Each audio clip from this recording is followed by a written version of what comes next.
I'm so angry because I was in the groove of things, you know? And then I'm using my back camera and I'm using the flash. The flash just switched off. And I'm like, what's going on now? And guess what it says?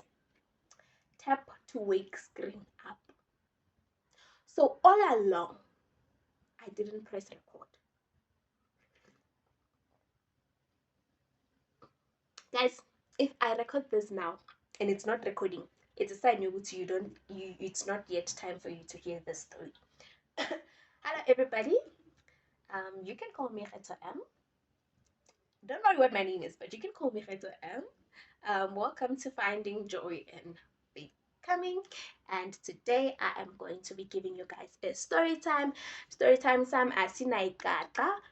I don't have a tripod, so I've been trying to fix this camera for such a long time. My tea is even cold. Foot ipelili.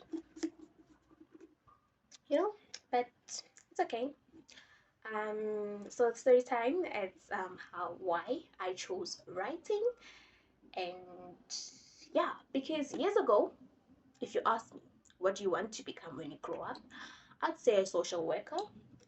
There was also once a point in my life where I thought I could do law and politics. But funny enough, I didn't see myself doing those things. Let me tell you. Let me tell you. Let me explain. Let me break it down. So, I lost my mother when I was very, very young, like 3 years old. Young, yes, that young. I also used to write letters to her. One thing about recording something before and having to record something after is that I don't remember exactly what I told you guys. Did I tell you that I used to love writing letters to people? Like, if it's your birthday, I'm going to write you a letter. If it's Mother's Day, I'm going to write you a letter. If it's Father's Day, I'm going to write you a letter. And I also used to write letters to my mom, And also, my mother died at a very young age. So I kind of loved, you know, to be reunited with her. So I kind of loved death because my mother is dead. I mean, how could death be such a horrible thing if the most wonderful person that I know is gone? You know, so for me, I just kind of loved it. I even on my WhatsApp status, it's like countdown to my death day. I swear I'm going to change that. I'm way over that stage yet now, but that was one of the best stages of my life, hey. But now the thing about that is that I didn't realize that it made me not dream. It made me not have dreams because I'm living for the grave. I'm living for that one time where it's going to be like, you know what, Kheta, it's done. Your body is going to be reunited with the soil, and then there are the shovels, shovels, and then they are adding soil to my body, to my coffin, and then there are soft hymns all around. Just I had a whole picture of that day, like the smell of soil. I wanted it to be like not a sunny day, like a very um a very cold day with light drizzles of rain. Like I just had it all figured out. So that kind of stopped me from dreaming, because instead of dreaming about the things that I could achieve, instead of dreaming about wearing my graduation gown or my wedding dress or anything like that, I kind of dreamed of, just being still. What will people say about me? I just dreamed of, would she recognize me when I get there? you know and I remember I had a lot of, not a lot of issues, but like internal issues, like a lot of things that I was dealing with, um and that includes, is it an illness or a disease, a chronic thingy. So I kind of was just, you know what, I don't see why I have to leave, let me just and I kind of I remember I was like, I want to be the youngest person to write a book in South Africa. But guess what? That book was going to be like a suicidal letter. I know it's not funny, but that was the book that I was supposed to write. I was like, you know what, 16, I don't want to live beyond 16. Just want to write this book and end my whole entire life. And I remember when I was 15, I was just like, okay, I'm not. Even before I reached 16, I just knew that I'm not brave enough to do it. I'm not brave enough to be the one to end it. But I was just like, God, you can just send a stray bullet my way. I can just walk out and, get hit by a car by accident. Guys, it's not funny, but I'm laughing. Isn't that what we do? Laugh when things are just too much. That's what we all do. We laugh. That's what we South Africans do. And then I am hoping that I'll be able to post this because I put in a lot in it. I put a lot into it. And then after that, um, I reached matric. And then when I'm reaching matric, I started sharing some of my poems on my Facebook. I remember this one girl once asked me, "Are you going to pursue writing?" And I'm like, "No, I can't because Cyril Ramaphosa's economy, back then it was actually Jacob Zuma's economy, but ish, I can't afford to choose writing. Like, how am I going to explain to my parents? Everyone thought I was going to be a teacher. Everyone thought I was going to be a teacher. I could be anything that I wanted to be. That's another thing. Everybody, like, I was like, you can do anything. Like, I was just one of those people.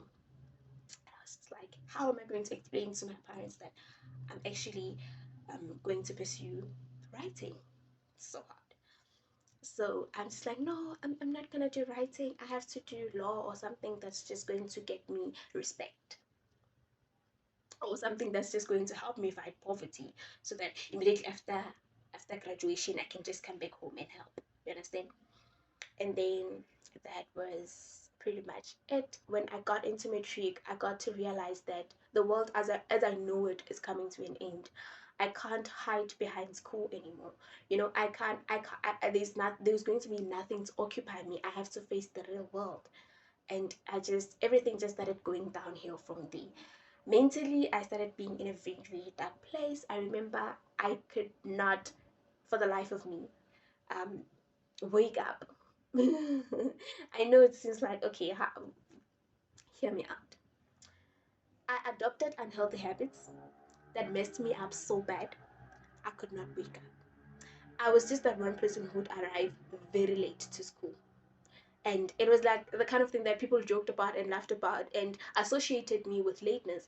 If you came to school, if I came early and someone came to school after me, they're the ones who are late, because I am the definition of late. I'm the definition of late coming.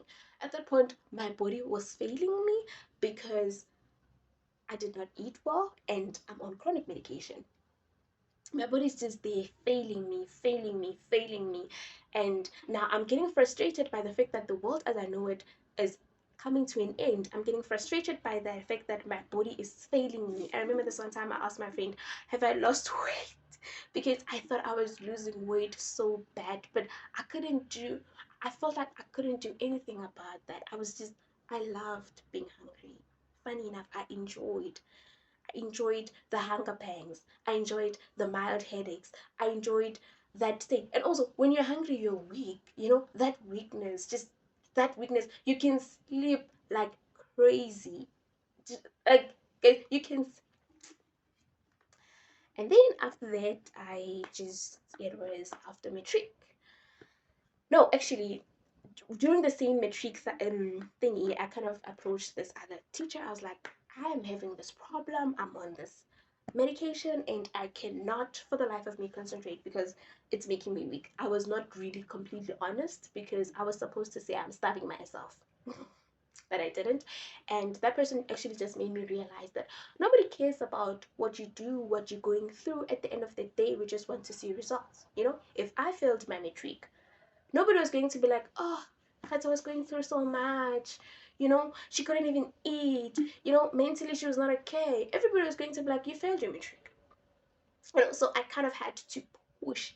And I remember the last push, guys. I my term one results were not so bad. My term two results were bad, but my term three, yes, I pushed. I pushed. Oh, I remember that era where I was just waking up, like I would wake up at 3 a.m. I would study and I was just pushing and pushing and pushing. This is probably going to be the longest thing that I've ever recorded. And I kind of done. And then after that, it was in 2019, my gap year, and I was just in a very dark place. And you know, one thing about a gap year is that everybody's life is you feel as though everybody's life is moving but yours. You know, my friends are having new friends, they're in university, and all of a sudden you don't know what to say with the same people that you used to hang out with. Because I'm just like, okay, what am I going to talk about? They're going to be telling me about semesters and or Harvard referencing. I don't understand any of those things. You know, I'm still out there. I'm still stressed, worried about the APS and. You know, it was such a stressful time in my life. And also, when I was in matric, what did I apply for? I just applied for any university that I was for. I wanted to be far away from everything, from everybody. I wanted to get a new identity because I felt like that was the only way in which I could live the life that I want. Like I could just find myself all over again. Like, yo, I wanted to go. And life was like, you are not going anywhere.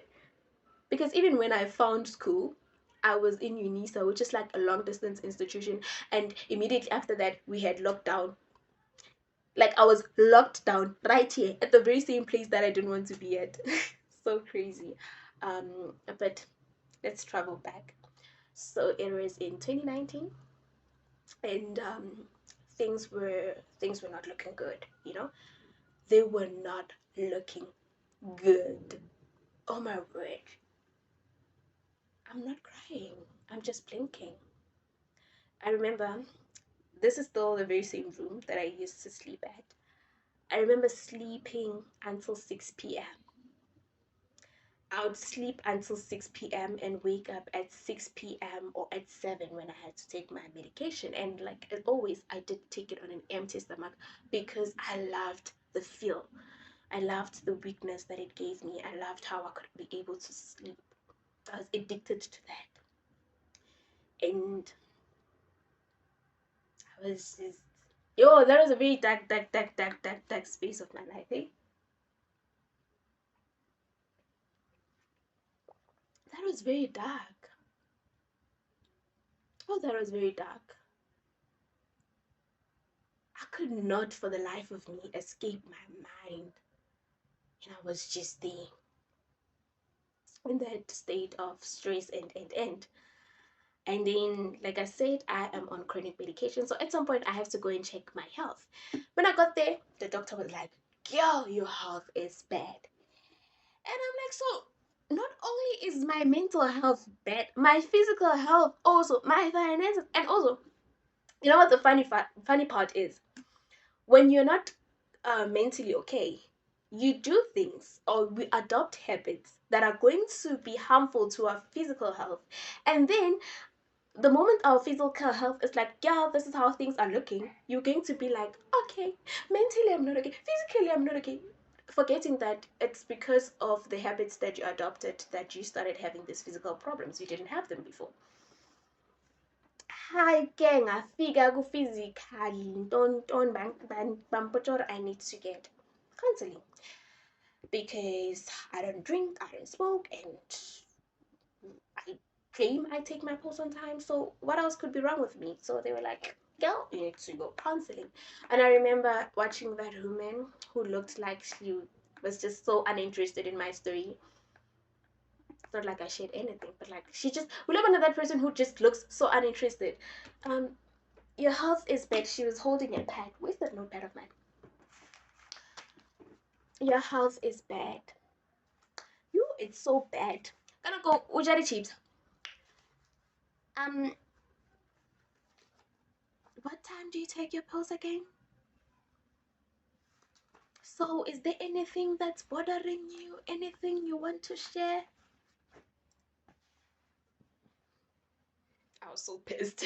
And then from that counseling room, I kind of went back to my niece, and she was like, yeah, now she asked me this question: why are you still continuing to take this pills that you're taking? Why are you still continuing to wake up? Or not wake up, because I literally slept all day. Why are you still here caring about your health? What's one thing that's pushing you?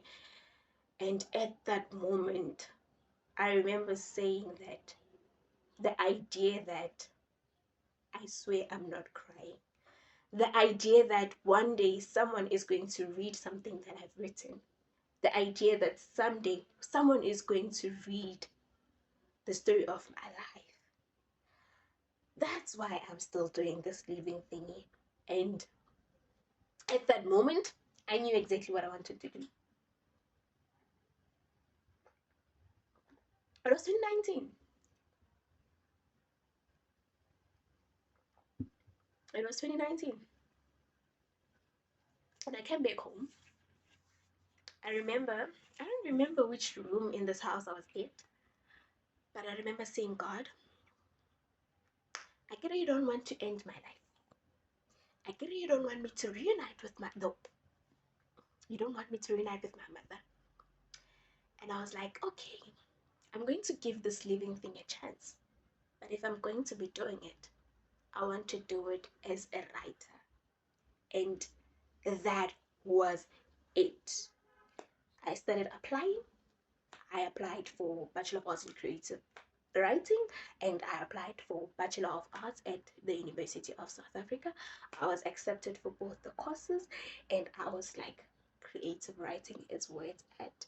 And that's pretty much how writing saved my life, because I always say that, as much as the people around me actually never judged my career choice.